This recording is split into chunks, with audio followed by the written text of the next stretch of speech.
আর পরিবার যা যা চেয়েছেন সরকারের কাছে সেই কাজ সরকার করছে।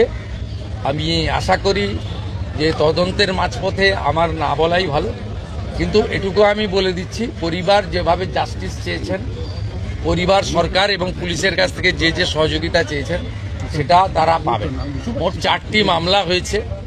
একটি এই জঘন্যতম অপরাধের মামলা ছাড়া আরও 3টি মামলা হয়েছে।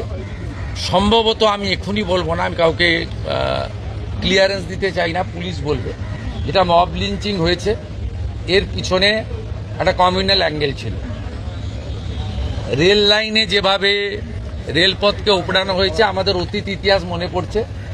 2019-এর সিএ বিরোধী আন্দোলন বা কিছুদিন আগে ওয়াকফ অ্যামেন্ডমেন্ট বিরোধী আন্দোলন।